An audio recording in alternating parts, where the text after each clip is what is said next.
ओम नमः सिद्धेभ्यः जय श्री ओम नमः सिद्धेभ्यः जय श्री ओम नमः सिद्धेभ्यः। मंगलम भगवान वीरो मंगलम गौतमो गणी मंगलम कुंद कुंदाद्यो जैन धर्मोस्तु मंगलम सर्व मंगल मांगल्यम सर्व कल्याण कारकम प्रधानम सर्वधर्माणां जैनम जयतु शासनम जैनम जयतु शासनम जैनम जयतु शासनम। तो देखिए हमारी जो चर्चा चली, हमने सातों तत्वों के बारे में बहुत अच्छी से चर्चा की है। और उन तत्वों की चर्चा करने के बाद में उन तत्वों को समझने में हमारी भूल कहाँ होती है ये हमने पढ़ा। फिर उनको जान करके भेद विज्ञान कैसा होता है ये हमने जाना। और भेद विज्ञान होने के बाद में जीव उसमें अनुभव कैसे करता है ये सब हमने बहुत संक्षेप में जाना है। और कभी आगे चलेंगे अपन जो जो हमारा ज्ञान थोड़ा सा सूक्ष्म होता जाएगा त्यों त्यों हम और ज़्यादा गहराई में जाएंगे और वो सब चीज़ें पढ़ेंगे जो हमें सम्यक दर्शन प्राप्त करने के लिए आवश्यक हैं। ये भी आवश्यक चीज़ें थी, हमने अभी संक्षेप में पढ़ा। तो देखिए इसमें थोड़ा सा बचा था जो कल हमने पढ़ा, जिसमें हमने ये देखा था कि अनुभूति स्वरूप भगवान आत्मा सदा अंतर में ही विराजमान है, निरंतर अनुभव में भी आ रहा है। बस कमी तो इतनी ही है कि ऐसा आत्मज्ञान उदित नहीं हो रहा है कि यह जो ज्ञायक रूप से ज्ञात हो रहा है वही मैं हूँ। देखो ऐसा पढ़ने से तो अपन को क्या लगता है कि हाँ बहुत अच्छी बात पढ़ी हमने, हमें अच्छा लगता है जब हम सुनते हैं। जब हम यहाँ तक आ गए हैं तो हमें ये तो समझ में आने लगा कि हमारी क्या चर्चा हुई और हम अपने बारे में जानने का प्रयत्न कर रहे हैं, ये सब हम समझ गए। लेकिन ये चर्चा हमारी ऐसी होती है जैसे हम कोई थर्ड पर्सन के लिए बात कर रहे हो कि वो जीव ऐसे होता है, जीव ऐसा होता है और जीव को ऐसे प्राप्ति होती है और आत्मा ऐसी होती है। तो हमारा जो बात करने का जो समझ का जो हमारा इस समय लेवल आ रहा है वो इतना आ रहा है कि कोई थर्ड व्यक्ति है, कोई थर्ड आत्मा है जिसकी चर्चा हो रही है। वो अपनापन जैसे अपनी बात करते ही अपनी बात आती ना, वो वैसा अभी संवेदन हमको नहीं आ रहा है। वो संवेदन लाना है। तो ये क्या बोल रहे हैं, यह जो ज्ञायक रूप से ज्ञात हो रहा है वही तो मैं हूं। देखो तो है ना ज्ञानियों के हम पर अनंत उपकार, अनेक वर्षों के अभ्यास से अध्यात्म का यह विषय उन्होंने अत्यंत सरल भाषा में हमारे सामने प्रस्तुत किया है। कोई कहे कि स्व को जाने या पर को जाने, हम ज्ञान ही तो कर रहे हैं, इसमें आपत्ति या नुकसान क्या है? और स्व को जानने में लाभ भी क्या हो जाएगा? आप क्यों इस पीछे बात के पीछे पड़े हो कि अपने को जानो पर को मत नहीं जानते चलो तो क्या नुकसान हो जाएगा, है ना? Let us be practical. तो बोल रहे हैं ये बहुत मार्मिक प्रश्न है और उत्तर भी बड़ा मार्मिक है। आत्मा ज्ञान दर्शन सुख वीर्य आदि अनंत गुणों का पिंड है। जहां ज्ञान है वहीं पर उससे अविनाभावी संबंध होने से अन्य सभी अनंत गुण भी हैं। अविनाभावी का अर्थ क्या है कि ये है तो वो भी है। अगर ज्ञान गुण है तो बाकी जितने भी और आत्मा के गुण हैं वो सब भी हैं ऑटोमेटिकली। ज्ञान जब स्व को यानी स्वयं के आत्मा को जानता है उस समय आत्मा के सभी अनंत गुणों का वेदन अनुभूति होती है और यह अनुभूति ही अतीन्द्रिय आनंद है। देखो उस दिन शिवीजन साहब पूछ रहे थे ना कि खुशी में और सुख में, शांति में, आनंद में क्या अंतर है, या आनंद है तो वो किस जाति का आनंद है ना? आनंद जो शब्द है हम बहुत व्यवहार में बहुत उपयोग लाते हैं, छोटी छोटी भौतिक चीजों में हमें आनंद आता है, उसको हम आनंद शब्द का इस्तेमाल करते हैं। लेकिन कौन से आनंद की बात हो रही है? अतीन्द्रिय आनंद, है ना? अभी हम उसको क्वालिफाई कर रहे हैं कि अतीन्द्रिय आनंद, बाकी सब क्षणिक आनंद की बात नहीं है। इंद्रियों के माध्यम से आने वाले उन सुखाभासों से आनंद आने की हम बात नहीं कर रहे हैं। अपन तो बात कर रहे हैं वो आनंद जो इंद्रियों के अतीत है, इंद्रिय अतीत है, ऐसा अतीन्द्रिय आनंद है। अतीन्द्रिय ज्ञान अतीन्द्रिय आनंद से युक्त है। अभी देखो जितना बड़ी चीज होगी उतने उसके लिए उतना बड़ा टूल चाहिए। छोटा स्क्रू खोलना है तो छोटा स्क्रू ड्राइवर लगता है, बड़ा स्क्रू ड्राइवर के बड़े पेंच खोलने के लिए लगता है। उसी तरह से अब आनंद का वेदन करने के लिए उस आनंद की वेदन करने के उतना ही ज्ञान भी चाहिए ना। चींटी को भी एक शक्कर का दाना मिल जाता है तो उसको भी आनंद आता है, लेकिन उसकी कितना लिमिटेशन है और किस जाति का आनंद है अपन सब जानते हैं। अब जब अतीन्द्रिय आनंद आएगा तो अतीन्द्रिय ज्ञान और कैसा आएगा, बेरोक टोक कंटिन्यूअस। तो उसको संभालने के लिए कुछ चाहिए ना, वो आएगा कैसे, उसके अनुभव के लिए टूल क्या है, तो टूल है अतीन्द्रिय के आनंद के साथ अतीन्द्रिय ज्ञान अर्थात केवल ज्ञान। अतीन्द्रिय ज्ञान है ना, तो इसलिए अतीन्द्रिय ज्ञान अतीन्द्रिय आनंद से युक्त है। ज्ञान से आनंद को भिन्न नहीं कर सकते। शास्त्रों में विभिन्न गुणों को मुख्य करके उन विशिष्ट गुणों की अपेक्षा से आत्मा को चिद घन, चैतन्य का घनपिंड, विज्ञान घन, आनंद घन, वीर्य घन ऐसा कहा गया। ये शब्द आपको मिलेंगे, सब जितने आध्यात्मिक शास्त्र हैं सब में ये शब्द मिलेंगे आपको।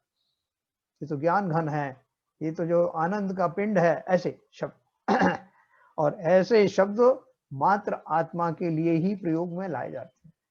जैसे सिद्ध, आप कभी सिद्धों का जो अपन वो करते हैं ना, सिद्ध चक्र मंडल विधान पढ़ा आपने, जो भी कुछ पढ़ा, तो जो शब्द सिद्धों के लिए उपयोग में लाए जाते हैं वैसे किसी और के लिए नहीं उपयोग लाए जाते, वो शब्द उन्हीं के लिए ही हैं।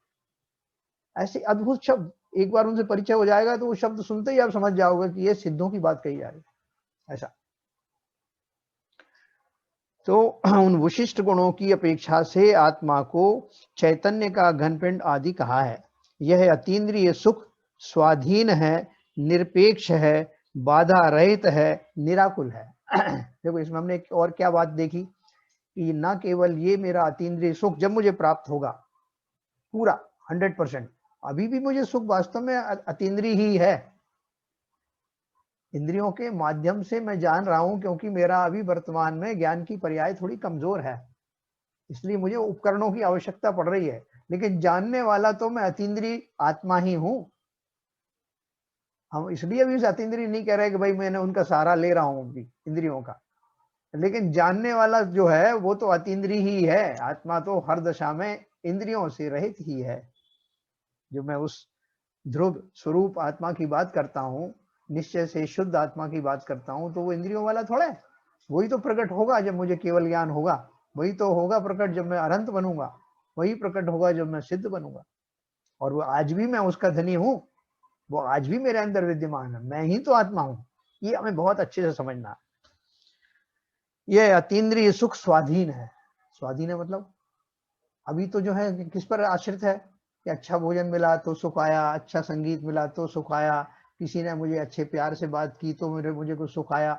ये सब अधीन सुख है ना, इसलिए वो वास्तव में सुख नहीं है। उस दिन ये पूछ रहे थे ना विपुल जी कि मैं क्यों ना उन सुखों को इकट्ठा करूं, उन सुख जहां से मिलने वाले हैं उन सुखों के लिए इंतजाम करूं, वो क्यों ना ऐसे पुण्य कमाऊं जो मुझे बाद में आकर के फल दें। देखो सुख किसी के अधीन नहीं। जब मुनिराज, जब कोई व्यक्ति मुनि दशा प्रकट करता है, मुनि धर्म अंगीकार करता है, तो उसके पहले वो इंतजाम नहीं करता कि साहब कल से मैं मुनि बन जाऊंगा, कौन कौन मुझे आहार देंगे, जरा सबसे अच्छे रिलेशन बना लूं उनकी बारियां लगा दूं कि भाई पहले दिन आप देना, दूसरे दिन आप देना है। सब शत्रुओं को इसलिए मैं मित्र बना लूं कि क्या पता कोई नहीं आहार दे तो इनसे ही लेना पड़े। ऐसे भाव तक करके थोड़ी आते हो कि अगर आहार नहीं मिला तो क्या होगा, अगर कभी मान लो कुछ चलने में बाधा हो गई, कांटे वांटे लग गए, तो कांटा निकालने का टूल भी रख लो एक अपने साथ में, कुछ दवाइयां भी रख लो कि अगर सिर दर्द हो तो अपन क्या करना है। जो मुनि दशा को धारण करने वाला जीव है उसकी तो सोच ही बदल गई। इंद्रियों से पूर्णतः वाकिफ होकर, जान करके कि इनकी क्या भूमिका है और मेरी क्या भूमिका है, अच्छी तरह जान करके शरीर आदि के को अच्छे से भेद विज्ञान के द्वारा जानकर, शरीरों में कुछ नहीं रखा है, पर्यायें छूट जाने वाली हैं, ये सब ज्ञान भली बात होने पर ही तो वैराग्य हुआ।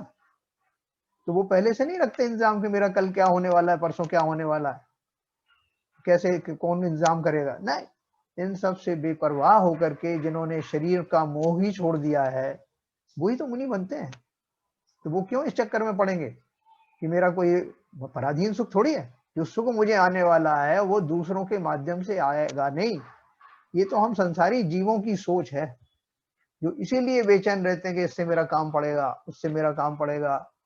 सब स्वार्थ का संसार बोलते हैं ना, इसलिए बोलते हैं कि हमारे जो कुछ भी अभी वर्तमान के व्यवहार हैं उनमें कहीं ना कहीं स्वार्थ छिपा हुआ है।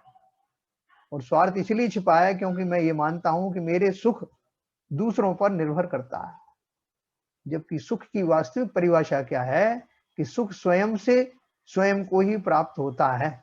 इसलिए शरीरों के माध्यम से मुझे प्राप्त होगा, शरीर की क्रियाओं से मुझे आनंद प्राप्त होगा, इंद्रियों से मुझे सुख प्राप्त होगा, ये कोरी विडंबना है, कोरा मिथ्या ज्ञान है, मिथ्या समझ है। इसी को छोड़ना है। तो देखो बार बार जगह जगह पे वो बोलते हैं यह अतीन्द्रिय सुख स्वाधीन है, निरपेक्ष है, किसी के ऊपर आश्रित नहीं है, रिलेटिव भी नहीं है कि अगर पड़ोसी से मुझे 10 रुपए ज्यादा मिल गए तो मैं ज्यादा सुखी हो गया, ऐसा वाला भी नहीं है। बाधा रहित है, कोई इसमें बाधा आने वाली नहीं है। जब ये शुरू है तो शुरू ही रहने वाला है। निराकुल है, आकुलताओं से रहित है। हम कहेंगे कि हमें तो पर को जानते हुए भी सुख प्राप्त हो रहा है, यानी हमने मना किया ना कि आप पर को मत जानिए, तो उन्होंने उसका उत्तर दिया कि हमें तो पर को जानते हुए भी सुख प्राप्त हो रहा है। धन कमाते समय, टीवी देखते समय, लड्डू खाते समय हमें सुख ही तो होता है ना? सुख होता है कि नहीं? हमारी बिल्कुल ये समझ है और होता भी है, लेकिन कैसे होता है? यह इंद्रिय सुख पराधीन है, दूसरे की अपेक्षा तो वहां रहती ही है ना। लड्डू होंगे तो मैं सुखी होऊंगा, लड्डू होने कोई देगा तो मैं सुखी होऊंगा, है ना। शरीर स्वस्थ होगा तो मैं सुखी होऊंगा, शरीर में मुंह में टेस्ट ही नहीं, अभी कोरोना में टेस्ट नहीं आ रहा, तब भी सुखी नहीं होगा। मतलब मेरे उस सुख को, जो इंद्रिय सुख है, उसको वहां तक पहुंचने में भी कितनी बाधाएं आ सकती हैं, है ना। होठों तक आने से पहले कितनी सारी बाधाएं आ सकती हैं, और होठों के अंदर प्रवेश करने के बाद, मुंह के अंदर आने के बाद भी जरूरी नहीं कि वो टेस्ट मेरा जबान टेस्ट ले पाए और अंदर से उसका अनुभव हो। क्यों, मेरे मैं बुखार में तप रहा हूं, मुझे और दूसरी बाधा है, मेरा टेस्ट चला गया है, तो कहां से वो लड्डू का स्वाद आएगा? यानी कितनी पराधीनता है हर सुख में। इससे सब सुख लगा लेना पांचों इंद्रियों के। तो इंद्रियां स्वस्थ होनी चाहिए, धन संपत्ति टीवी होना जरूरी है, बिजली का होना भी जरूरी है। इतना सब होने पर भी शरीर में रोग या पीड़ा होगी तो इन सब बातों में सुख नहीं भाषित होता। यह सुख कब नष्ट होगा इसका कोई भरोसा नहीं। यह सुख आकुलता से युक्त है। इस सुख की प्राप्ति के लिए तथा उसे टिकाए रखने के लिए चिंता, भय और अन्य टेंशन, आकुलता तो है ही। एक बार मुझे कोई चीज का टेस्ट आ जाता है तो मैं फिर क्या चाहता हूँ कि ये चीज मुझे मिलती रहे, उसका इंतजाम करूं। इंद्रिय के जितने भी सुख हैं उन सब की मैं यही तो करता हूँ। जो परिग्रह वगैरह है या जो कुछ उनकी चिंता करता हूँ, मैं वास्तव में मेरा जो दुख है उसका मूल कारण क्या है? उन इंद्रिय सुखों के साधनों को बचाए रखना, बनाए रखना, उनके लिए मैं चिंता तो रहता हूँ कि जो धन आया है इससे मुझे बहुत सारे जो है सुख के साधन मिलेंगे, तो इस धन को टिकाए रखूं, ये चोरी ना हो जाए, इसको ज्यादा से ज्यादा कमाऊं और कुछ धन धान्य भी भर दूं कि कहीं मान लो खरीदने नहीं जा सकता कोरोना में, तो घर पे ही रखा रहे। ये सारी चिंताएं। एक पल को भी ये जीव संसारी अवस्था में सुखी रहता नहीं। उसका कारण ये है क्योंकि मैंने एक तो अपना सुख का कारण परद्रव्यों को माना, दूसरा उन परद्रव्यों के माध्यम से इंद्रियां उसको सुख को मुझे प्रदान करती हैं, ये दो चीजें मानी। तो अब एक तो मैं वो जो बाहर के साधन है उनकी सुरक्षा करूं, इंद्रियों की सुरक्षा करूं, शरीर की सुरक्षा करूं, ये सब करते करते मुझे अपने सुख का तो कभी एहसास ही नहीं हुआ कि मैंने सुखी हुआ कि नहीं दुखी हुआ। वो आकुलता ही अब मेरे सुख का स्वरूप बन गई, मैं उनको ही एंजॉय करने लगा।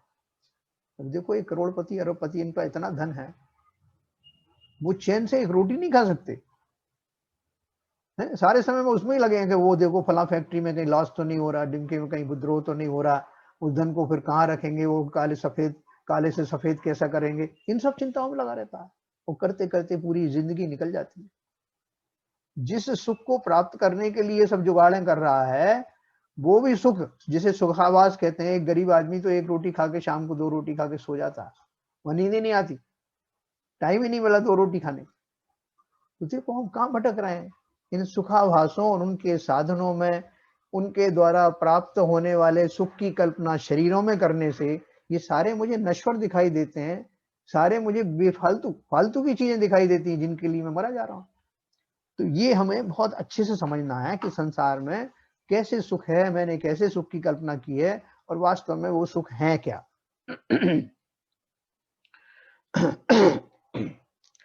और दूसरी बात, यह सुख कब नष्ट होगा इसका कोई भरोसा नहीं, यह सुख आकुलता से युक्त है।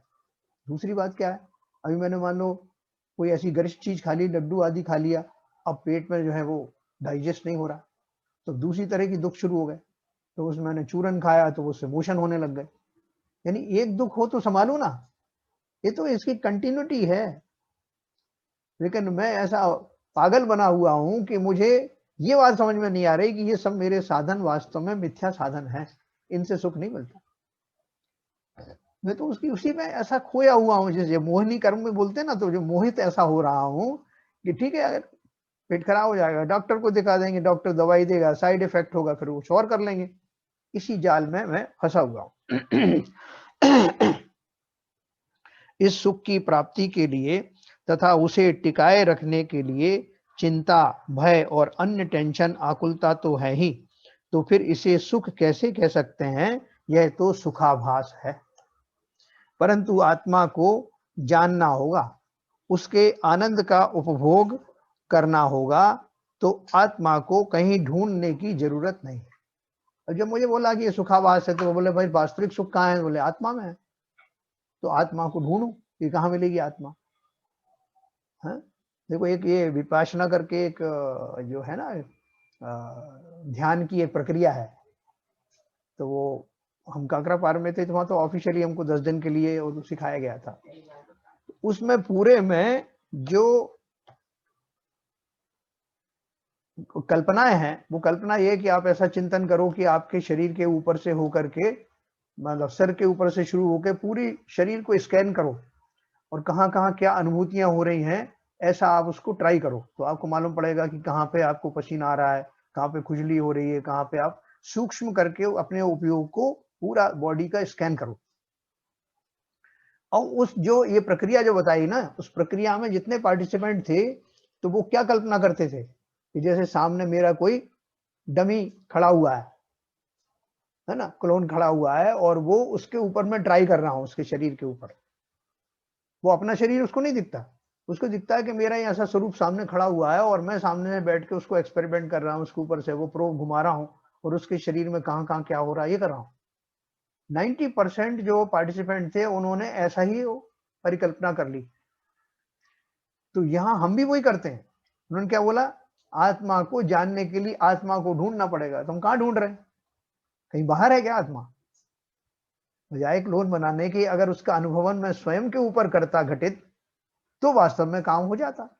ऐसे ही उस आत्मा को कहीं ढूंढने नहीं जाना, वो तो मेरे अंदर ही है। आत्मा को जानना होगा, उसके आनंद का उपभोग करना होगा, तो आत्मा को कहीं ढूंढने की जरूरत नहीं। मंदिर में, तीर्थ क्षेत्र में, ऐसी जगह तो आत्मा मिलेगा नहीं। कहाँ मिलेगा आत्मा? आत्मा को खोजने के लिए कहाँ जाना है?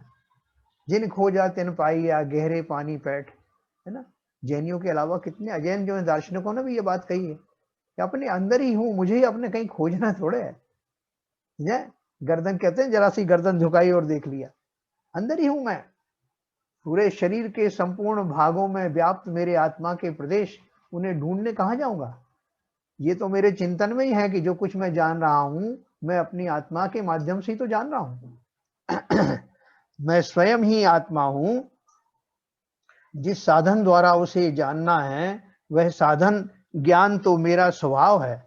मैं स्वयं ही ज्ञानमय हूं, और जिस क्रिया के द्वारा जानना है, वह जानन क्रिया तो निरंतर चल ही रही है ना। मेरे पास क्या क्या है जानने का? वो टूल है। जान स्वयं ही ज्ञानमय हूं, और जिस क्रिया से जानना है, बहुत अच्छी बात लिखी उन्होंने कहा, साधन, जिस साधन द्वारा उसे जानना है, वह साधन अर्थात ज्ञान तो मेरा स्वभाव है। मैं स्वयं ही ज्ञानमय हूं, और जिस क्रिया के द्वारा जानना है, वह जानन क्रिया तो निरंतर चल ही रही है। मेरा जानन, देखो कितना बढ़िया बात है। मुझे कोई बैटरी चार्ज नहीं करनी पड़ती कि बैटरी खत्म हो गई, अब मैं कहां से जानूं। मेरा स्वभाव ही इस रूप है और वो निरंतर चलता रहता है। वो किसी पर्याय विशेष में भी नहीं है कि मनुष्य पर्याय में ही रहेगा। ज्ञान तो मेरा अखंड रूप से चलेगा, क्योंकि मैं जीव हूं, मैं जीव द्रव्य। इतनी सहज इतनी सहज सुलभ प्रक्रिया है। बस जो ज्ञान पर सन्मुख है उसे स्वसन्मुख करना है। पर सन्मुख है ना, अभी ये बोल रहे थे ना फिर शुरू में ही कि मैं पर को जान रहा हूं तो आपको क्या तकलीफ है? हाँ? पर को अगर जान रहा हूं तो दिक्कत क्या है? तो वो क्या बोल रहे हैं कि जो ज्ञान पर सन्मुख है उसे ससन्मुख करना है ना। अभी जैसे कमरे में अचानक लाइट चली गई हमारे घर में, तो अपन क्या करते हैं कि जितने भी हमारे यहाँ मोमबत्तियां हैं और दूसरी जो अपनी इमरजेंसी लाइट है सबको लेके पास आ जाते हैं। अगर हम एक कमरे में कुछ काम कर रहे थे, कहीं भी रखी हुई है, कहीं और प्रकाश दे रही थी वो। तो इसी तरह से अब मुझे स्व को जानना है, तो मेरा जो स्व को जानने में उपयोग पर में जान लगा हुआ था, दूसरी जगहों में बटा हुआ था, उस सबको समेट के अपने में लगाना है, बस चमत्कार हो गया। यही बोल रहे हैं, जो ज्ञान पर सन्मुख है उसे स्वसन्मुख करना है। और स्वसन्मुख करने के लिए जो मैं दुनिया भर की ये चिंताओं में मैंने लगा रखा है अपना काम। देखो हम रिटायरमेंट के बाद भी टाइम पास करने के लिए बड़े परेशान रहते हैं, तो बहुत सारे ऐसे कामों में जुड़ जाते हैं टाइम पास के बहाने से। अब मुझे वहां रुचि आने लगती, तो मेरा उपयोग तो बढ़ गया ना। उपयोग बढ़ने से और उस संबंधी आकुलताओं के खड़े होने से मैं स्वसन्मुख नहीं हो पाता। वो संपूर्ण उपयोग जो मुझे अपने में लगा करके उस आनंद के लिए लगाना था, वो नहीं लगा पाता। इसलिए शास्त्रों में लिखा है, अगर आपको पर्याप्त एक आजीविका का साधन मिल जाए तो उसमें संतुष्ट रहना, इधर उधर भागना मत। और अब देखो, जब हमें रिटायरमेंट के बाद में ये जो बिजनेस से भी मुक्त हो गए हैं, फिर भी उनका जो जो राग नहीं छूटता, किसी न किसी में अटका देते हैं उस राग को। पूर्ण संकल्पवान होकर के समस्त जगहों से अपने फोकस को हटा करके, उपयोग को हटा करके स्व में लगाएं। तो आचार्यों की वो बात बिल्कुल सही है कि अगर जीव ये पूरा पूर्ण तन्मयता और संकल्प के साथ अपना सारा उपयोग स्व में लगा दे, तो 6 महीने के अंदर सम्यक दर्शन हो जाए, गारंटी दी आचार्यों ने। अगर वो पूरा नहीं होता तो इसका अर्थ ही है कि हमारा उपयोग कहीं और बट रहा है। स्व की रुचि एवं महिमा जागृत होते ही ज्ञान यानी उपयोग बार बार स्व की तरफ मुड़ जाता है। इस आत्मानुभूति के लिए कोई भी कर्म आड़ा नहीं आ सकता। मुझे रुचि है तो मैं अभी भोजन कर खत्म हुआ और मैं तुरंत अपना एक उपन्यास जो से मैं पढ़ रहा था, तुरंत आके उसका पेज वहीं पर पेज से शुरू हो जाता हूँ। रुचिवान हूं ना, कोई पिक्चर छूट गई तो पॉज करके आया हूं, तुरंत वहां जाके शुरू हो जाता हूँ। तो ये यही कह रहे हैं कि स्व की रुचि एवं महिमा जागृत होते ही ज्ञान बार बार स्व की तरफ मुड़ जाता है। इस आत्मानुभूति के लिए कोई भी कर्म आड़ा नहीं आ सकता। अगर मेरी वास्तव में रुचि है तो कर्मों की क्या विषाद को मुझे रोक ले। कर्म तो तभी तक सबल हैं जब तक मैं निर्बल हूं। सामने वाला तभी तक बलवान होता है जब तक कि मैं कमजोर हूं। तो ऐसे ही है, इस आत्मानुभूति के लिए कोई भी कर्म आड़ा नहीं आ सकता या कोई भी संयोग इसमें बाधा नहीं डाल सकता। पंचम काल भी उसमें बाधक नहीं होता। मतलब आत्मानुभूति के लिए जिसे आत्मानुभव की इच्छा एवं लगन नहीं है, ऐसे लोग कर्म, संयोग या पंचम काल को हौवा बनाकर बहाना ढूंढते हैं। क्योंकि अनादि से हमें काम भोग बंधन की कथा वार्ता ही सुनने में आई है, वही सुलभ लगती, और परस्पर उपदेश भी हम उसी का देते हैं। सभी शास्त्रों में आपको मिलेगा ये डायलॉग। कौन सा? कि अनंत जन्म से, अनंत समय से, अनादि से हमें काम भोग बंधन की कथा वार्ता ही सुनने में आई है। आप 6 डाला में पढ़ो, किसी में भी पढ़ो, सब ग्रंथों में बात लिखी, हम उससे परिचित हैं, जबकि वो हमारे स्वभाव से मेल नहीं खाती, लेकिन अनादि काल से हम उससे जुड़े हुए हैं, उन धारणाओं से जुड़े हुए हैं कि पंचेंद्रिय के सुख हैं वही सुख हैं। हमारे संस्कार ऐसे बने कि आते ही जीव जब उस पर्याय में आता है तो उस जाति के सुखों को ढूंढने लगता है, उनकी कल्पना करने लगता है। तो कह रहे हैं कि अनादिकाल से हमने काम भोग बंधन की कथा वार्ता ही सुनी है, जिसमें शरीर भी मेरा इन्वॉल्व होता है। इंद्रियां है ना, शरीर के ही तो भाग हैं, और हम आज भी वो कथा शरीर की सुनना चाहते हैं। आत्मा की बात सुनना नहीं चाहते। आत्मा की बात अगर किसी ने कही तो बड़ी तकलीफ होती है। हम उसको टाइटल दे देते हैं कि ये तो या तो यो कोई दूसरी है, उसका आ गया संप्रदाय का, या सोनगढ़ी है, या फलाना है, या कुछ तो दो। जिसने आत्मा की बात सुनाई उसको अपन एक स्टैंप लगा देते हैं। देखो विशुद्ध सागर महाराज ने अपनी एक देशना में लिखा है कि जिस समय मैंने आत्मा के उपदेश देने शुरू करे तो लोगों ने मुझे भी सोनगढ़ी कहना शुरू कर दिया। अब देखना देशना में लिखा हुआ है। तो बोले मैंने उनको संबोधित किया लोगों को कि आत्मा कोई घड़ी नहीं होती, आत्मा तो स्वघड़ी ही होती है। इस बात का, क्योंकि लोगों को अभ्यास नहीं ना आत्मा की बात सुनने का, और वो मानते हैं कि आत्मा की बात एक पर्टिकुलर संप्रदाय या पर्टिकुलर ग्रुप ही करता है, जिसे हम मुमुक्षु कहते हैं। तो हम मुमुक्षु नहीं है, हमें मोक्ष नहीं जाना। हमने सारी अच्छी चीजें दूसरों के खाते में डाल दी और हम बड़े खुश हैं कि भैया तो तुम आत्मा से काम चलाना, हम तो अपने शरीर को इसे लेके पहुंच जाएंगे मोक्ष। कैसी विडंबना है। और जिन्हें हमने आत्मा की जिन्हें आत्मा की रुचि हुई, देखो हमारा जो समय सार आदि पंच परमागम है किसके द्वारा लिखे हैं? आचार्य कुंद कुंद ने, जो जिनसे हमारी परिपाटी चलती है, जिनसे हम लोग मंगलाचरण करते हैं जिनका, उन कुंद कुंदाचार्य के लिखे हुए ग्रंथों को 100 साल पहले बहुत कम लोग जानते थे। और जिन्होंने उन पंच परमागम से हमको परिचय कराया, दिगंबर समाज को जो बहुत ज्यादा उसको क्लोज समझाया, 19 बार उनके प्रवचन करे, वो ये कांजी स्वामी थे, जिन्होंने सोनगढ़ के अंदर में इसकी वो परिपाटी डाली। और वो श्वेतांबरों के बहुत बड़े आचार्य थे, मामूली हस्ती नहीं थे, ब्रह्मचारी तो हैं ही, 7वीं प्रतिमाधारी तो हैं ही। उन्होंने वहां पर इस कुंद कुंदाचार्य के लिखित समय सार जो उनके हाथ में आया, स्वाध्यायी थे, तो उनको समझ में आया कि असली धर्म कौन सा है। उन्होंने वो सारे जो कहते हैं कि सारे उनके जो थे आडंबर थे, पट्टी वगैरह थी, या जो शास्त्र वो पढ़ते थे, एक तरफ रख दिया उन्होंने और लोगों से कहा कि भैया मैं तुम्हारा आचार्य नहीं हूं,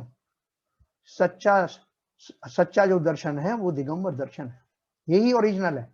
ऐसा कहा उन्होंने और कह करके 19 बार समय सार का सार्वजनिक रूप से प्रवचन किया, जिसके फलस्वरूप 3 लाख गुजराती जैन श्वेतांबर से दिगंबर में कन्वर्ट हुए।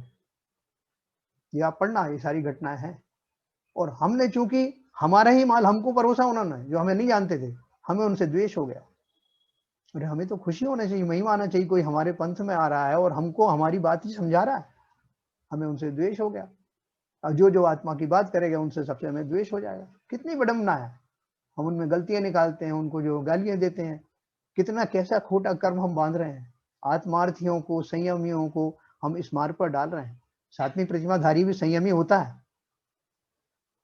तो खैर ये हमारी भाग्य की बात है, जो भी है मैं उसकी ज्यादा चर्चा नहीं करूंगा। लेकिन बात इतनी चल रही है कि अगर आत्मा की कहीं बात आती है तो हमारा बड़ा भाग्य है कि आत्मा की चर्चा करने वाले आज बिरले मिलते हैं। ज्यादातर लोग आपको शारीरिक क्रियाओं का और शारीरिक बातों का ही जो है आपको बताएंगे। अगर आत्मा की कहीं बात चल रही तो हमारा भाग्य जागृत हुआ, क्योंकि ये हमारी बात है। पंच परमेष्ठी अगर वो आत्मा की बात नहीं करेंगे तो पंच परमेष्ठी कैसे रहेंगे, कैसे अरहंत बनेंगे, कैसे सिद्ध बनेंगे? मुख्य रूप से तो आत्मा की बात है ना, शरीरों को तो छोड़ना ही है। तो कोई ये कहेगा नहीं साहब आप तो शरीर की बात तो कम करते हो और आत्मा की बात, वही जो मैं हूं वही तो करूंगा ना, हम शरीर तो है नहीं। तो ये बातों को बहुत अच्छे से समझना और अपना भाग्य सराहना कि हमें आत्मा की चर्चा करने को मिल रही है। आगे चलते हैं। जिसे आत्मानुभव की इच्छा एवं लगन नहीं है, ऐसे लोग कर्म संयोग या पंचम काल को हौवा बनाकर बहाना ढूंढते हैं, क्योंकि अनादि से हमें काम भोग बंधन की कथा वार्ता ही सुनने में आई है, वही सुलभ लगती है और परस्पर उपदेश भी हम उसी का देते हैं।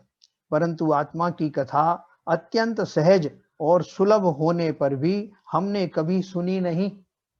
एक पूजन में आता ना, मैंने सुनी नहीं जिनवाणी, इसलिए आपकी शरण में अब आया। समूह शरण में मैं भी गया लेकिन वो सुना नहीं। सुनने का अर्थ क्या है कि उसको ध्यान नहीं लगाया, सुना भी है तो उसको समझा नहीं। आत्मा की कथा अत्यंत सहज और सुलभ होने पर भी हमने कभी सुनी नहीं, और अगर सुनी भी तो उस पर विश्वास नहीं किया। आत्मा के फंदे में फंसकर इन ऐहिक सुखों पर पानी फेरने को कोई तैयार नहीं। कि कौन आत्मा की चक्कर में पड़ेगा, ये सब जो मिल रहा है माल पीर ये उड़ाओ, कोई तैयार नहीं। परंतु यह सुख अगले भव में साथ आने वाला नहीं। कौन सा सुख? इंद्रियों वाला सुख। देखो ना, कुछ दिन पहले ही सायन की 5 मंजिल वाली एक बिल्डिंग एक क्षण में जमीनों-दस्त हो गई और जिंदगी भर की कमाई हुई संपत्ति क्या काम आई। ये उन्होंने उज्ज्वला जी ने लिखा, वो साइन में रहती ना। 2.5 साल पहले लातूर में हुए भयंकर भूकंप में हजारों लोग कुछ क्षणों में मरण को प्राप्त हो गए। घर-बार, संपत्ति सब विनाश को प्राप्त हुई। सब कुछ मिट्टी में मिल गया। ना जिंदगी का भरोसा, ना संपत्ति का भरोसा। है कुछ भरोसा? जिन साधनों को मैं इकट्ठा कर रहा हूं, सामान 100 बरस का है, पल की खबर नहीं। अतीन्द्रिय ज्ञान और आनंद तो अगले भाव में भी साथ जाता है। एक बार उसका अनुभव करने से उत्तरोत्तर उसमें वृद्धि ही होती जाती है। देखो, इंद्रिय सुख तो हमारा कभी साथ जाता नहीं। ये पर्याय समाप्त हुई और जो कुछ हम यहाँ भोग रहे थे वो यहीं रह गया सीमित। लेकिन उसके माध्यम से जितने पाप मैंने कमाए, उन भोगों के लिए जो भाव मैंने किए, जो राग द्वेष आदि किए, वो कमाए हुए राग द्वेष रूपी जो कर्म में कन्वर्ट हुए, वो सब जरूर मैं साथ ले जाता हूँ। लेकिन वो सुख के स्मृति में भी आई हुई सुख कि क्या बढ़िया खीर खाई थी, क्या बढ़िया ये खाया था, वो स्मृति वाले सुख भी साथ नहीं जाते। तो एक बार उसका अनुभव, अतीन्द्रिय ज्ञान और आनंद तो अगले भाव में भी साथ जाता है। एक बार उसका अनुभव करने से उत्तरोत्तर उसमें वृद्धि ही होती जाती है और पूर्णता होकर केवल ज्ञान एवं अनंत सुख की प्राप्ति होती है। देखो, सबसे बढ़िया बात क्या है, जैसे बोलते हैं ना, सरस्वती के भंडार की बड़ी अपूर्व बात, ज्यों खर्चे त्यों त्यों बढ़े, बिन खर्चे घट जात। ऐसी हमारा अतीन्द्रिय सुख है। जितना मैं उसको उपयोग में लगाऊंगा उतना बढ़ता जाएगा, और जितना भी अभी मैंने अर्जित कर लिया इस पर्याय में, वो बेकार नहीं जाएगा, वो कैरी फॉरवर्ड होगा, अगले भाव में जाएगा। जबकि बाकी के इंद्रिय अधिक सुख जो हैं, वो भी बाहर तो जाएंगे, लेकिन किस रूप में जाएंगे? पाप रूप में जाएंगे, जो मैंने भोगा यहाँ। तो देखो कितनी बढ़िया हमको अपॉर्चुनिटी मिली है। बोले जितनी छोटी सी पर्याय हमको मिली है, उस पर्याय में, और जब से मुझे ज्ञान हुआ तब से लेकर के अंतिम समय तक जितना मैं संग्रह कर सकूं, ये संग्रह करने योग्य बातें हैं। आत्मा का ज्ञान, वो अनुभव, उससे प्राप्त हुआ होने वाला आनंद, वस्तु स्वरूप का ज्ञान, ये मेरे साथ जाने वाले हैं। आत्मानुभव ही जिन शासन है, यही सभी प्रवचनों का सार है।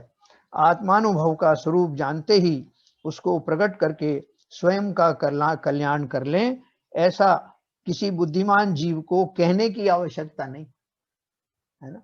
इतने तो सब अपन बुद्धिमान है ना, नहीं तो हम यहाँ क्यों इकट्ठे होते?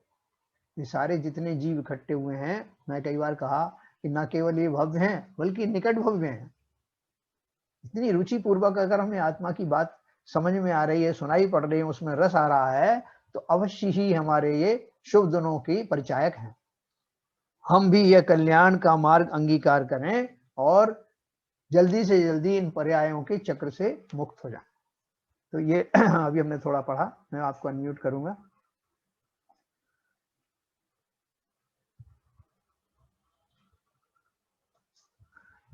किसी का कोई प्रश्न हो तो पूछें।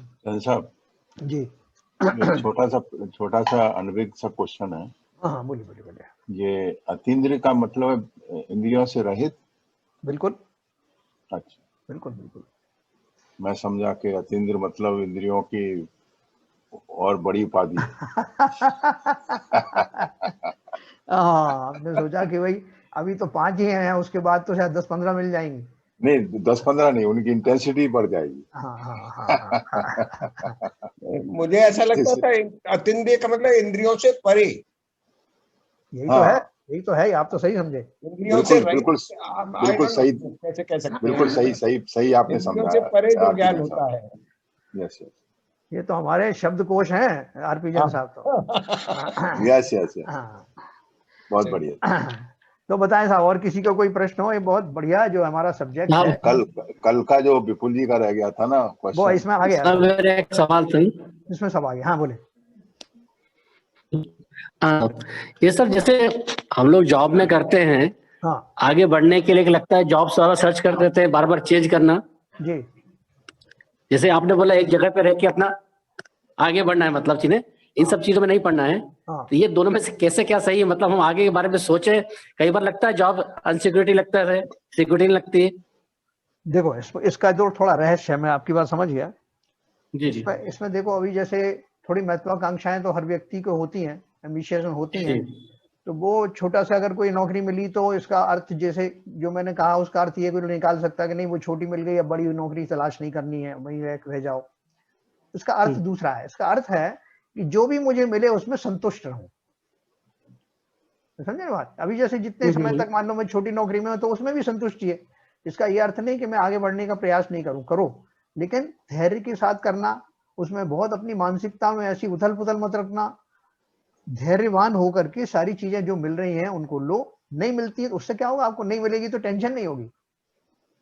जी जी परिवार को चलाने में भी देखो एक बहुत सूक्ष्म बात है कि परिवार दो तरह से चलाया जा सकता है। एक तो ये कि मैं जो हूँ सब जीवों पे अपना वर्चस्व स्थापित करूं कि मैं इस का मुखिया हूं, इसलिए जैसा मैं कहूंगा वैसे ही चलेगा, और दुनिया भर की मैं टेंशन रखूं, मैं इसका पति हूं, मैं इसका इस घर का मालिक हूं, इस तरह के भाव रखूं। और दूसरा ये कि ये जान करके कि हम सब जीव द्रव्य हैं और अपने अपने कर्मों का निमित्त पा करके हम सबों की यहाँ पे हम एक जगह इकट्ठे हुए हैं और सब अपने अपने कारणों से आए हैं। मजे की बात क्या है, सब अपने अपने कारणों से आए हैं। जिस कारण से, जिस साधन पूर्वक उनका वो कर्ज जो पिछले जन्म का था उन जीवों से चुक जाएगा, वो उस भूमिका में आए हैं। कोई पत्नी बन के आया, कोई पति बन के आया, कोई भाई बन के आया, कोई पिता बन के आया, और उनसे उसी जाति के उनने जो पहले काम करवाए थे अब उनका रिवर्सल, उनका रिवार्ड पाने का समय आया है और एक जगह वो इकट्ठे हुए हैं। ये बिल्कुल फैक्ट समझना आप।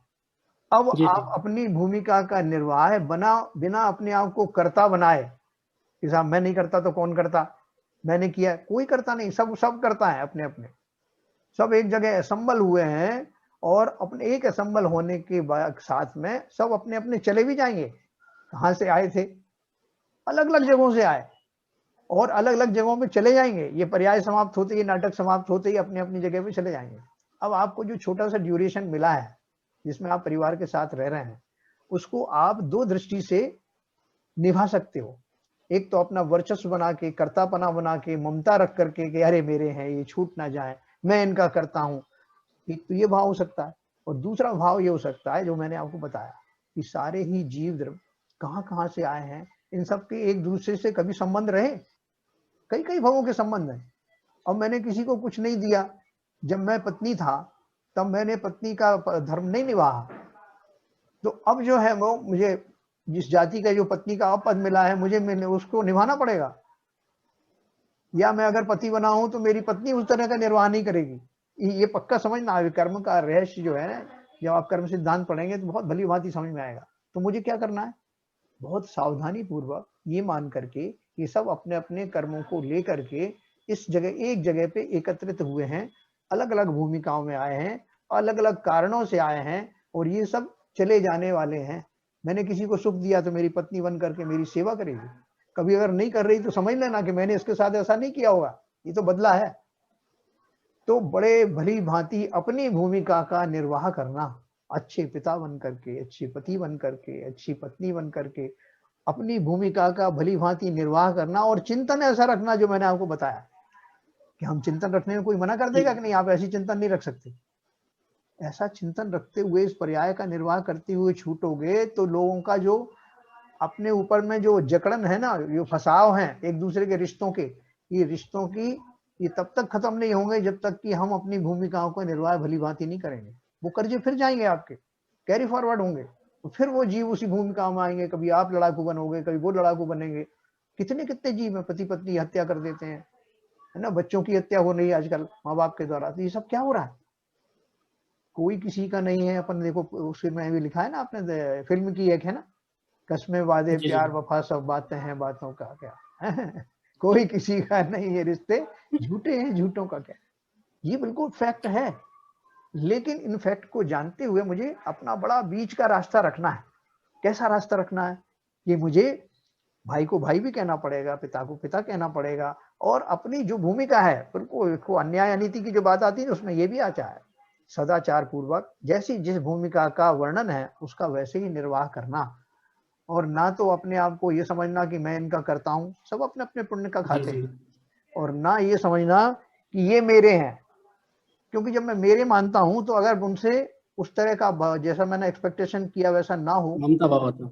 हाँ, अगर मैंने उनसे उनको किसी को माना कि तो मेरे बहुत कहने में कितने अजीज हैं, और किस दिन आपके बेटे ने आपको कोई 2-4 सुना दिया तो आपको कितना दुख होने वाला है कि मैंने तो इसको अपना समझा इसलिए ये बात कही, और मैंने किसके लिए क्या नहीं किया, और पत्नी हम रो रहे।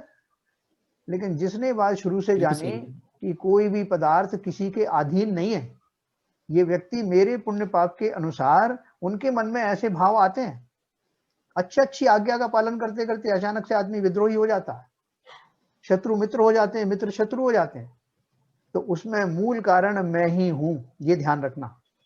मुझे अगर कुछ मिल रहा है या मुझे कुछ नहीं मिल रहा है तो मेरे पूर्वकृत कर्मों के कारण उनका जब उदय आता है तो इस तरह की परिणति आसपास के जीवों की हो जाती है, उसमें उनका भी कोई कसूर नहीं, क्योंकि वो सब निमित्त हैं और उनके माध्यम से ही मुझे वो सुख दुख मिलना है।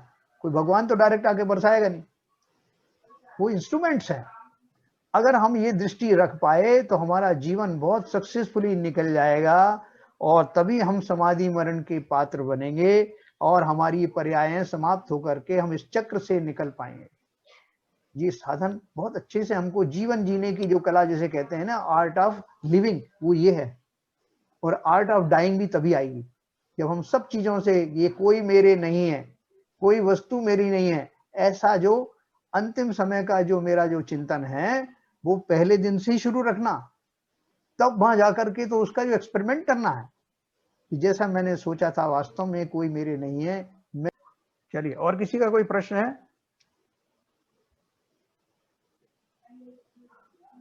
चलिए आगे बढ़ेंगे हम। आज से हमारी ये जो किताब चालू हो रही है, जैन धर्म जानिए, ठीक है ना। तो इसमें हमने इसको कहाँ छोड़ा था वो वहां से शुरू करेंगे इसको।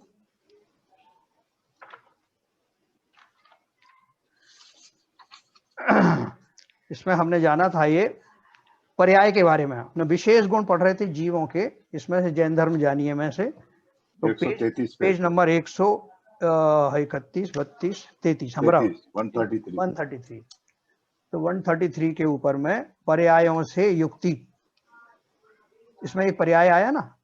हाँ, विशेष गुण हमने जो पढ़ लिए सब, प्रदेशत गुण वगैरह ये सामान्य गुण हमने पढ़े थे। उसके बाद विशेष गुण में जीव द्रव्य के, अजीव द्रव्य के, सबके हमने विशेष गुण पढ़ लिए। अब यहाँ पर ये इससे आगे जो पर्याय शब्द है यहाँ से हम चालू कर रहे हैं इसको। द्रव्य की परिणमनशील अवस्था को पर्याय कहते हैं। यद्यपि एक समय में द्रव्य की एक ही पर्याय रहती है, किंतु यह प्रति समय बदलती रहती है। एक के बाद दूसरी पर्याय और दूसरी के बाद तीसरी पर्याय। कोई भी द्रव्य परिणमन के बिना एक समय भी नहीं रह सकता है, और इस परिणमन का नाम ही पर्याय है। ठीक है ना। अपन ने पर्याय के बारे में बहुत विस्तार से पढ़ा ना कि अवस्था बदलने को पर्याय कहते हैं। पदार्थ में परिवर्तन प्रतिक्षण होता है। कुछ पदार्थ अल्प समय में बदल जाते हैं और कुछ अधिक समय में बदलते हैं। कतिपय मामलों में यह दिखाई नहीं देता है, जैसे आम के पकने पर परिवर्तन हमें दिखाई देता है, लेकिन पाषाण प्रतिमा में यह दिखाई नहीं देता है ना। देखो बहुत सारे जो परिवर्तन होते हैं एकदम हमें बहुत जल्दी दिखाई देते हैं। जैसे किसी बच्चे को हम जो है बहुत दिन बाद देखते तो हमें लगता है कि कितना बड़ा हो गया, लेकिन उसके माँ बाप को लगता नहीं है, उनको उसको धीरे धीरे दिखता। कौन सा पेज है भाई साहब? 133 नई किताब में। नई किताब नहीं है ना, नहीं आ गई मेरे पास। हाँ 133 है सर। हाँ पुरानी में 126 है। हाँ पुरानी पुरानी में 126। हाँ ठीक है ना। रास्ता यही है कि आप दृष्टि करो बिल्कुल। तो देखो द्रव्य की परिणमनशील अवस्था को पर्याय कहते हैं। बाबूजी मिल गया आपको? आ जाए मैं डूब जाऊं तो डूब जाऊं, कोई मुझे जला दे तो जला दे। मिल गया। हाँ ये बैकग्राउंड से आवाज आ रही है सर, इसको कंट्रोल करो। हाँ कर दिया। ध्यान ध्याता हो दे। अरे यार बोले म्यूट क्यों नहीं हो रहा है? सबको म्यूट कर दो ना। हाँ सबको म्यूट कर दो, दैट इज बेटर।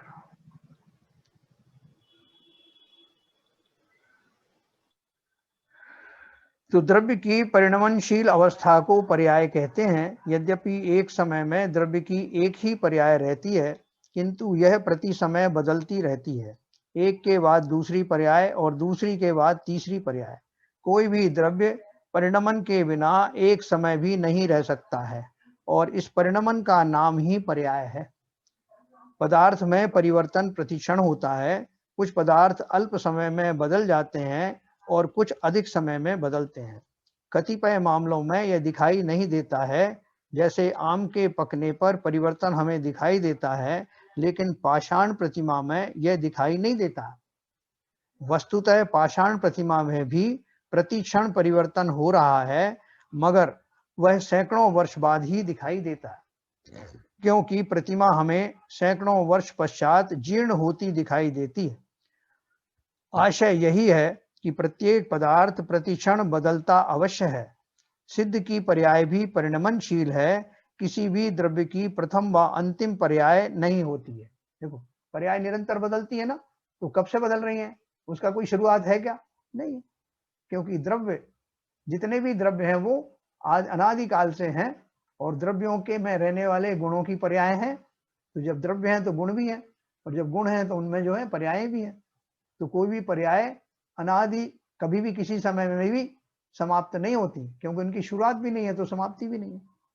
तो पर्यायें हमेशा चलती रहती हैं। और ये को सिद्ध की बात आई तो किसी को सोच सकता है कि सिद्ध की कौन सी पर्याय होंगी ना, एक पर्याय के बाद दूसरी पर्याय आती ना, अपन बदल रहे हैं। तो सिद्ध की वही शुद्ध और शुद्ध पर्याय निरंतर आती हैं, कंटिन्यूअस वही आती रहती हैं। पर्याय दो प्रकार की होती है, ये थोड़ा सा अपन एक शॉर्ट में समझेंगे। अर्थ पर्याय और व्यंजन पर्याय। वहां भी हमने पर्याय तो पढ़ी थी विस्तार से, व्यंजन पर्याय के बारे में पढ़ा था, जो बाहर से दिखाई देती हैं, जो प्रदेश के हिसाब से, जैसे किसी का आकार बढ़ गया, आकार बदल गया, है ना, या जो है वो उनका जो है ठंडे से गर्म हो गया, जिन्हें पंचेंद्रियों के माध्यम से समझा जा सके, वो सब व्यंजन पर्याय हैं। और अर्थ पर्याय जो है उनको इंद्रियों के माध्यम से नहीं समझा जा सकता, केवल ज्ञान गम्य होती हैं। प्रत्येक द्रव्य में जो प्रतिक्षण सूक्ष्म परिवर्तन होता है वह अर्थ पर्याय है। यह मन व वचन के अगोचर है। यहाँ इतना ही समझना है इसको, पर कभी अपन विस्तार से समझेंगे इसको। दूसरा है व्यंजन पर्याय। जीव व पुद्गल की स्थूल पर्यायों को व्यंजन पर्याय कहते हैं। इसे शब्दों द्वारा व्यक्त किया जा सकता है, जैसे जीव की मनुष्य, देव आदि पर्याय, और पुद्गल की चौकी, मेज, अलमारी, कुर्सी आदि पर्याय, है ना। बस ये मोटा उदाहरण है ना पर्यायों का। जैसे हम पुद्गल की पर्याय जानते हैं। पुद्गल की पर्यायों में हम अगर शरीर को ही पर्याय लें तो जैसे छोटे बच्चे का शरीर है, फिर युवा का शरीर है, फिर जो बुढ़ापे वाले का शरीर है, या हमारी जो 84 लाख में रहने वाली योनियां हैं, ये सब हमारी जो दिखाई जाने वाली या समझी जाने वाली पर्याय हैं। बदलते हैं, मनुष्य पर्याय में है, हम किस पर्याय से आए हैं, ये अपन बात करते हैं। और अपन सोने की जब बात करते हैं तो बोलते हैं कि जो हार था वो ही बदल करके अंगूठी बन गया, अंगूठी बन करके जो है कुछ कंगन बन गए। ये जो पर्याय बदल रही हैं, लेकिन उन सब में मूलभूत जो पदार्थ है स्वर्ण हमेशा रहता है। इस तरह से जीव की जो पर्याय है, जीव में मैं बालक हूँ, वृद्ध हूँ, बूढ़ा हूँ, देव हूँ, नारकी हूँ, सब में जीव तत्व विद्यमान है। तो वो तत्व विद्यमान रहते हुए भी, वो द्रव्य विद्यमान रहते हुए भी, उसके अंदर होने वाली जो पर्याय हैं वो घटित होती रहती हैं, उसी जाति की होती है। उसी जाति की कैसे कि जब गाय का बछड़ा होगा तो गाय जैसा ही होगा, है ना, और दूसरे पशुओं के जो बच्चे होंगे उन जैसे ही होंगे, मनुष्य के जो बच्चे होंगे मनुष्यों जैसे होंगे। तो वो उस तरह का रूप बनता है। गुण व पर्याय के बिना द्रव्य नहीं रहता है, और द्रव्य के बिना गुण व पर्याय नहीं होती है ना। गुण व पर्याय के बिना द्रव्य नहीं रहता है। क्यों?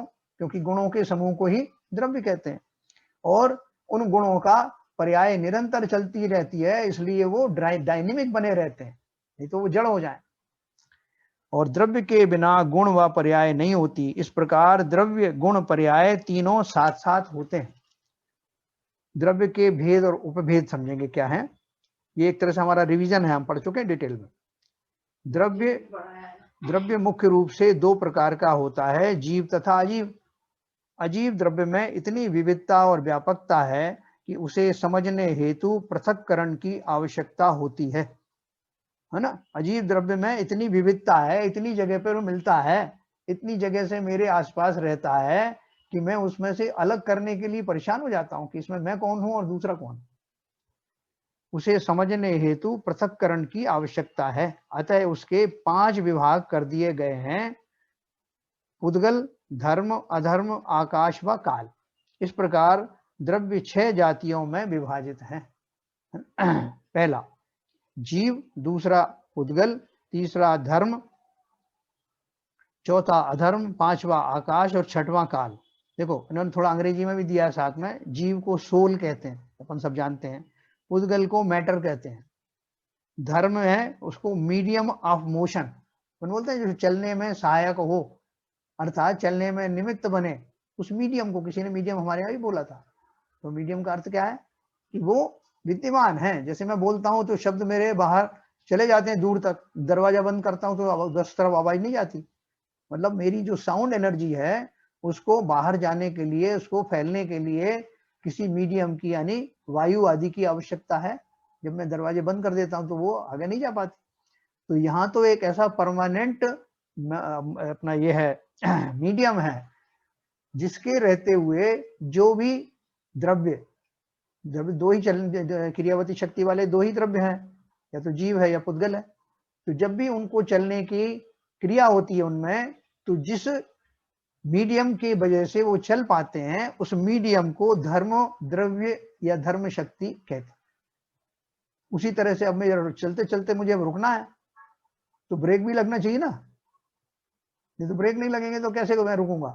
तो जब मैं रुकना चाहूं तब मेरी रुकने के लिए जिस मीडियम की आवश्यकता है उसे अधर्म द्रव्य कहते हैं। तो उसमें देखा है ब्रैकेट में मीडियम ऑफ रेस्ट। तीसरा है, हाँ दूसरा तीसरा हम समझ गए। चौथा अधर्म हो गया। पांचवा आकाश द्रव्य। आकाश माने स्पेस, जो सबको अवगाहना दे, जिसके अंडर में रह करके सारे द्रव्य, 6 द्रव्य जिसके अंतर्जन किससे अवगाहना पाते हैं, जिसके नीचे रहते हैं, इसके आसपास, वो धर्म आकाश द्रव्य रहता है सभी द्रव्यों के, तो उसे आकाश द्रव्य कहते हैं। और काल द्रव्य अपन जानते हैं, है ना, जो समझने के लिए अपन उसको, उसकी जो व्यवहार पर्याय है टाइम, समय, हाँ बता, अधर्म बताया ना, मीडियम ऑफ रेस्ट, रुकने के लिए, ठीक है ना। तो ये जीव, उद्गल, धर्म, अधर्म, आकाश और काल, इस तरह से 6 द्रव्य हमने पढ़ा, डिटेल में पढ़ा। ये सभी द्रव्य तीनों लोकों में व्याप्त अर्थात ठसाठस भरे हैं, फिर भी एक दूसरे के रहने में बाधक नहीं है। सभी द्रव्य पूर्ण स्वतंत्र और स्वावलंबी हैं। कोई भी द्रव्य दूसरे द्रव्य के अधीन नहीं है। कोई भी द्रव्य अन्य द्रव्य का भला बुरा नहीं कर सकता है और ना उसका कर्ता, हर्ता या धर्ता है। द्रव्य स्वयं की पर्याय का स्वयं ही करता है। देखो हमने अभी इतना डिटेल में पढ़ा, लेकिन आपको लग रहा होगा कि हम जो है पहली बार पढ़ रहे हैं, है ना। ऐसा लगता है कि यार बिल्कुल नया ही सिर्फ शुरू किया है अभी, जैसे वो हम सब पिछला भूल गए कि हमने कितना डिटेल में जो है द्रव्यों का स्वरूप पढ़ा, उनके गुणों का स्वरूप पढ़ा, जीव द्रव्य के विशेष गुण पढ़े, पहले सबके सामान्य गुण पढ़े, फिर जीव द्रव्य के विशेष पढ़े, पुद्गल के विशेष पढ़े, आकाश आदि का वर्णन देखा। लेकिन वो सब हमारी स्मृति से निकल जाता ना, इसलिए इसमें जहाँ जगह पे आया है तो मैंने सोचा इसको अपन एक रिवीजन के तौर पे पढ़ेंगे, ठीक ना। तो ये सभी द्रव्य तीनों लोकों में व्याप्त अर्थात ठसाठस भरे हैं। लोक, तीनों लोक कौन से? लोकाकाश के अंतर्गत। जहां लोकाकाश नहीं, अलोकाकाश है, वहां पर ये 6 द्रव्य नहीं रहते, है ना। इसलिए वहां पर जो हमारे सिद्ध जब जाते हैं तो सिद्ध जो है इस लोकाकाश के अंदर ही रहते हैं, उसके टॉप मोस्ट जगह पर रहते हैं, लोकाग्र में रहते हैं। लोक से बाहर क्यों है? ये कोई द्रव्य नहीं है, बाहर कोई जाता नहीं। सभी द्रव्य पूर्ण स्वतंत्र और स्वावलंबी हैं। कोई भी द्रव्य दूसरे द्रव्य के अधीन नहीं है।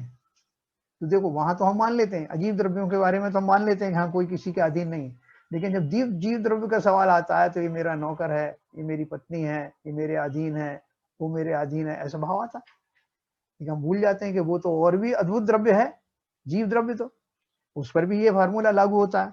सभी द्रव्य पूर्ण स्वतंत्र हैं। कोई भी द्रव्य अन्य द्रव्य का भला बुरा नहीं कर सकता और ना उसका कर्ता, हर्ता या धर्ता है। द्रव्य स्वयं की पर्याय का स्वयं ही करता है। लोक द्रव्यों का समूह है।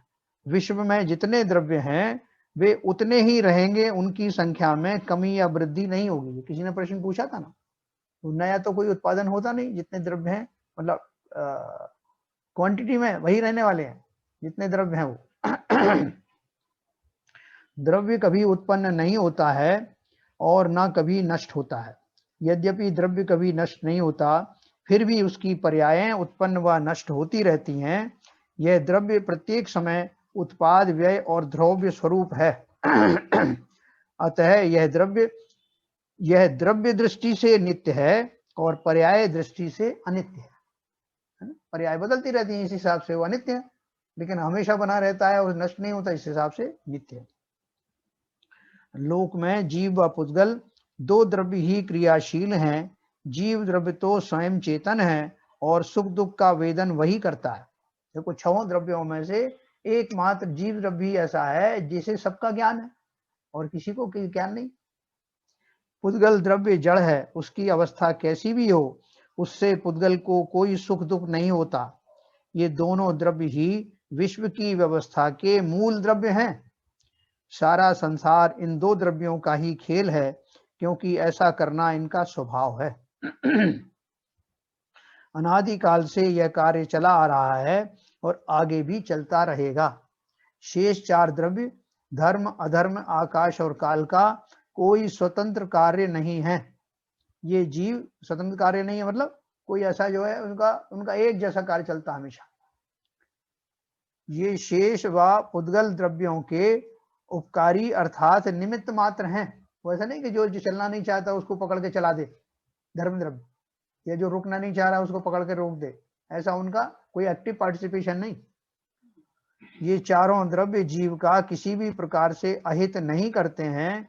मात्र पुद्गल द्रव्य ही जीव का अहितकारी है, क्योंकि जीव के राग द्वेष परिणामों से पुद्गल द्रव्य ही कर्म रूप परिणमित होकर आत्मा से बंधते हैं। शेष चारों द्रव्य कर्म रूप परिणमित नहीं होते। क्योंकि राग द्वेष जीव को ही होते हैं, इसलिए उसी के कर्म बनते हैं और किसी द्रव्य को यह नहीं होता। इन 6 द्रव्यों के विभिन्न उपभेदों का संक्षिप्त वर्णन हम कल पढ़ेंगे। तो अब सबको आज की चर्चा समझ में आई होगी। हमने जीव के चिंतन के बारे में विशेष रूप से इसका बात करी, वही हमारे लिए कार्यकारी है और ये जो हम पढ़ रहे हैं वो भी उसमें सहायक है। तो कल हम जीव द्रव्य के बारे में जो हम पढ़ चुके हैं विस्तार से, या फिर उसका रिवीजन करेंगे। तो समय हो गया है जिनवाणी स्थिति का।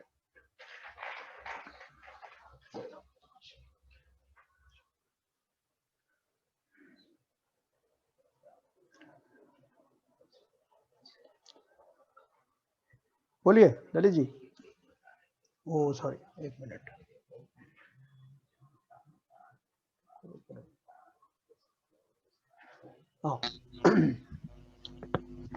प्रकाश विपो ज्ञान चित प्रकाश विपो आपा परभास विपो भानु सी बखानी है।